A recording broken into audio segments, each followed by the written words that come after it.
Alright guys, here today's top stories and out to the world segment. Number 1. It seems to me like today is just another perfectly good day for Bomet Kalenjins to continue complaining about Ruto. Roll the tape. Hello. Hapa ni Nyamira County. This is Nyamira, border between Bomet County and Nyamira County.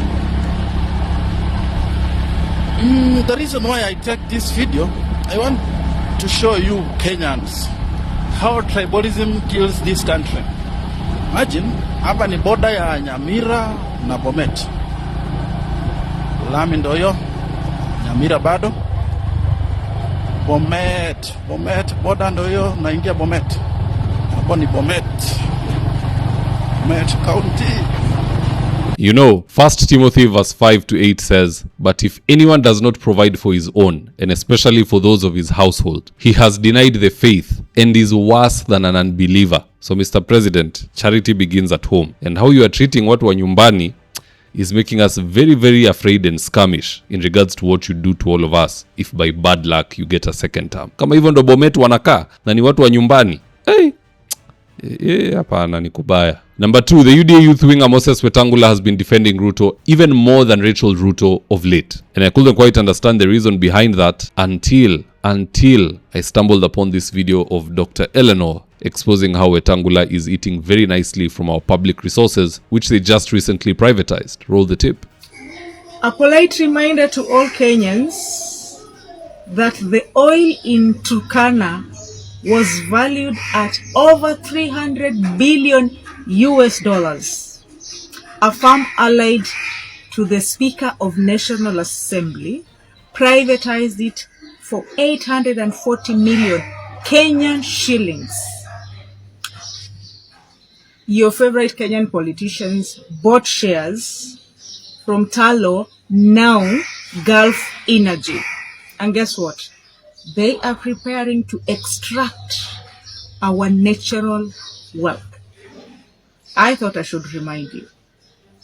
Enjoy the profits for now. When it's time to reimburse the Kenyan people, you'll be the ones crying and asking the courts to protect you. It'll be a spectacle to see, but it will happen nonetheless. Number 3, these affordable houses were always just a business module for the rich to get richer. It was never really about the poor. It wasn't about eradicating the third largest slum in the world, Kibera. It was for some prophets to make profits. Just have a look at this article, and I quote. This is the Daily Nation, and the header reads, "Affordable housing bosses to earn 86 billion profit." Then here you can see summary of expenditure and profits by contractors in affordable housing program. 285.5 billion, that's the aggregate contract sum value. 157.1 billion aggregate construction cost and materials. 27.1 billion is salaries. Na bado kuna watu hufanya maandamano hawajalipwa. It means someone is also pocketing that as profits. 15.7 billion is basically going to miscellaneous. And then we have 47 billion going to government taxes. Why are you taxing vitu unachukua bure from Kenyans? You are still taxing wale wanajenga and then unauzia wa Kenya. So disgusting. Anyway, 85.7 billion is the aggregate net margin profit that we know of.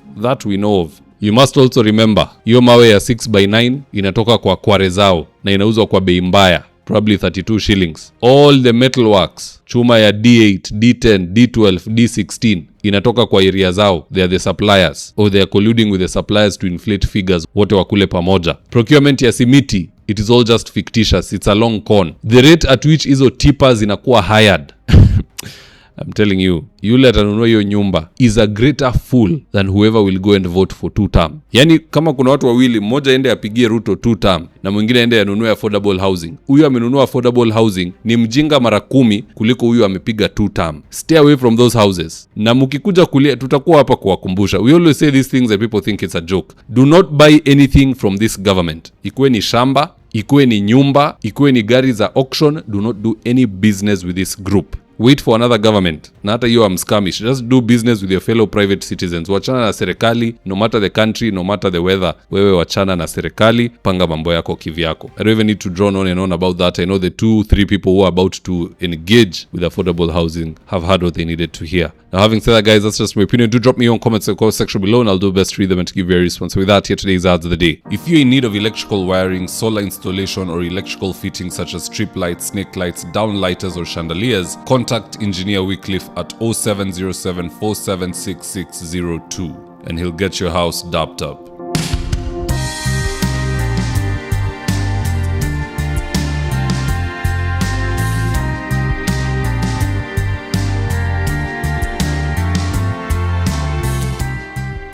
Right now, I'm with my team headed to a client's house in Ruiru for consultation. That is to take measurements of the windows, go through our catalog with the client, and then once they decide on the color and the fabric they want, we'll get busy sewing, and at long last, the curtains installation will be on us. So if you're looking for curtains, shears, curtain rods, curtain accessories, reach out to Phoenix Curtains and Interior Decor and we will sort you out. Call us on 0724 414153. And if you're here for the first time, please go on and hit the subscribe button. And if you're watching for a different platform, just head on over to YouTube, search for David Wafula, hit the subscribe button. You're going to be getting a ton of content of this nature. If politics is something you're passionate about, this is definitely the one channel that you really need to subscribe to.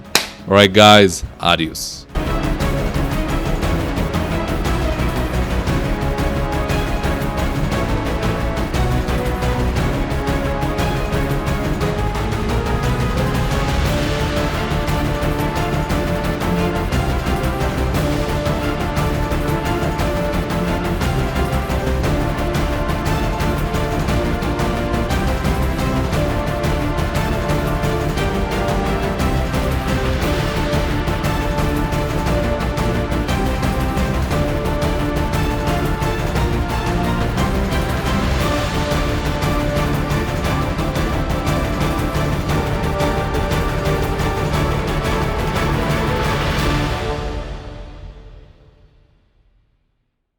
Thank you for choosing David Wafula as your primary news platform.